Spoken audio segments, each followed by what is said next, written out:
पाहणी केलेली आहे. एकूण या पाहणीमध्ये तुम्हाला काय निदर्शनास आलं? मुळामध्ये बृहन्मुंबई महानगरपालिका जी सायन हॉस्पिटल आहे त्यांच्या माध्यमातून CTC, PHO आणि BAT केंद्र बोरोली पूर्वला या केंद्राचं खाजगीकरण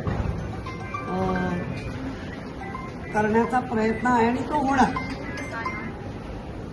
कोलॅबरेटर होत आहे.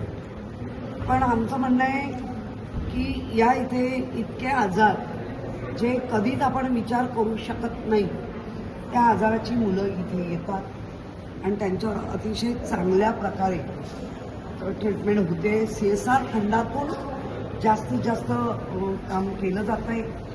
16.31 कोटी हा महापालिकेवरती अतिरिक्त भार नियमित येतो आणि तो दरवर्षी वाढत जाईल. आमचं म्हणणं आहे तुम्ही कोलॅबरेशन करा, काही करा, हरकत नाही. कारण इथे चांगली सेवा मिळणं ही महत्वाची आहे. पण ती सेवा देत असताना सगळे जबाबदारी, सगळे हक्क मात्र या कंपन्यांना देऊ नका. ते हक्क आपल्याकडे असले पाहिजे आणि आपल्या लोकांना निःशुल्क हे मेडिसिन म्हणा किंवा सेवा मिळाली पाहिजे. आणि त्याचबरोबर ते निःशुल्क देत असताना 10-12 वर्ष हे केंद्र चालू होऊन उलटलेली आहे. तर त्यांना तिथला असलेला तो स्टाफ, मग तो नर्सिंग स्टाफ असेल, लेबर स्टाफ असेल, डॉक्टर असतील, कोणालाही इथून आजूबाजूला मी समजू शकते की बाबा तिकडे काही लेबर असतील तर बाजूच्या इमारतींमध्ये पण काम आहे. पण तुमच्या संस्थेमधून ह्या जे आपण कोलॅबरेशन करतोय त्याच्यामधून मात्र कुठल्याही मुलाला वगळता कामा नये, कुठल्याही स्टाफला वगळता कामा नये. काही ठिकाणी आता KEMला 1 बेड तयार होतोय सायन हॉस्पिटलला किंवा KEMला होणार किंवा नायरला होणार. तर तिथे तसा तो स्टाफ जो आता उत्कृष्ट स्टाफ आहे ज्यांनी काम केलंय त्यांनाही कदाचित तिकडे पाठवू शकतात किंवा नवीन घेतील, जेणेकरून जी बेरोजगारीची कुऱ्हाड आज मुलांवर आहे ती इथल्या असलेल्या मुलांना बेरोजगार करू नका. आणि जो नियम आणि यावेळेला त्यांचं मी पाहिलं बऱ्यापैकी त्यांची सॅलरी चांगली आहे. तिथे कुठेतरी कटोती वगैरे न करता सगळ्या मुंबईचीच मुलं आहेत त्यामुळे त्या गोष्टीची काळजी घ्या. आणि मला इंगळे सरांनी पण चांगलं मार्गदर्शन केलं. नंतर खुडे आणि मॅडम शर्मा या डीन आहेत, त्या इतक्या लाघवी आहेत. त्यांच्याकडे बघूनच अधिक आजार असलेला सुद्धा शांत होईल. त्यामुळे मी धन्यवाद देते. चांगली सुविधा आहे, कंटिन्यू तुम्ही ठेवली आहे त्याबद्दल. काही ठिकाणी काही रुग्णालयामध्ये CT स्कॅन्स म्हणावा, इतर अजून काही स्कॅनिंग मशीन असतात तेही कुठे उपलब्ध नाही किंवा काही बिघड झाली त्याची दुरुस्ती सुद्धा करण्यात आली. यावर तुम्ही कसं?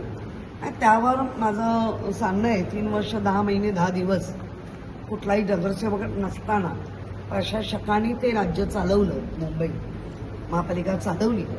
तर त्या प्रशासकांच्या याच्यामध्ये आयुक्त पण येतात. तर आम्ही त्याच्यासाठी तर श्वेतपत्रिका मागितली आहे. तुम्ही नेमके कुठले स्टॉप केले, कुठले वर्किंग केले किंवा काय केलं, किती खर्च केला, या हेल्थचं बजेट जास्त आहे त्या बजेटवर काय केलंय हे कळलं पाहिजे. आणि मशिनरी नुसत्या खराब नाही तर ज्या मशिनरी 17, 18, 20ला विकत घेतल्या त्याही चालू नाही केल्या, त्याचं काय कारण हे आम्ही विचारतोय आणि ते देतील अशी अपेक्षा. अशा भगवती रुग्णालय बोरिवलीमध्ये आहे. याच मागील काळात काय आंदोलन सुद्धा त्या ठिकाणी झालेलं आहे, पण अजूनही ते लोकांसाठी, नागरिकांसाठी ओपन नाहीये. त्याच्याबद्दल याच्यावर मी एकच म्हणेन, सत्ताधारी करतायत काय. आणि आता नवीन आयुक्त आहेत, काय AMC म्हणून होऊन गेलेले आहेत, त्यांच्याकडनं अपेक्षा आहे की काही गोष्टींमध्ये जास्त पुढाकार घेऊन कुठलाही बायस न वागता काम करतील मुंबईकरांसाठी. अशी आशा आहे. काही एक शेवटचा प्रश्न असा आहे की मुंबईत आता नालेसफाईची सुरू झालेली आहे, पण ते 5% काम पूर्ण झालेलं आहे. काही ठेकेदार आहेत ते सोडून चाललेलं आहे, तर नालेसफाई एकूण होणार कसं हेही सुद्धा नागरिकांचा आता प्रश्न पडलेला आहे. नाही, नालेसफाई मी तर सुरुवातीलाच घेतलं विजिट आणि मी तेव्हाच सांगितलं होतं की यांच्याकडे मशिनरी नाही, यांच्याकडे मॅनपॉवर नाही, यांच्याकडे नाला कसा सफाई करता त्याचं टेक्निक नाही. हे सगळे नवीन आहेत, जुने यायला तयार नाहीत, ह्यांच्या दहशतीला घाबरून जुने येत नाहीत. आणि आपण सोशल मीडियाच्या माध्यमातून बघतोय कसे कॉन्ट्रॅक्टर फसवतायत, नाल्यातला गाळ चिखलात टाकतायत, मातीत टाकतायत आणि त्याचं वेट वाढवतायत.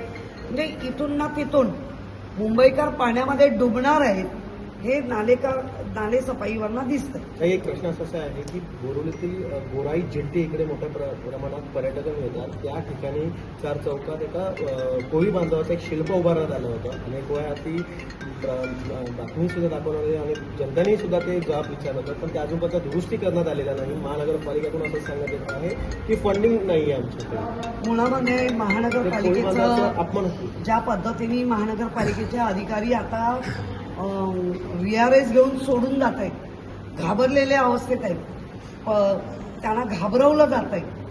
त्यामुळे कोळ्यांचं जर शिल्प काढत असतील तर कोळी ज्या मुंबईकर आहेत, खरे पहिले आद्य मुंबईकर कोण असं विचारलं जाईल तर ते कोळी आहे. आणि कोळ्यांना जर उद्ध्वस्त करणार असाल तर मग मुंबई कोणाची, हा जो एक आमचे खासदार सिनियर किंवा आमचे नगरसेवक म्हणून गोपाळ शेट्टी हे विचारत असायचे, हा मुंबईचा वाली कोण.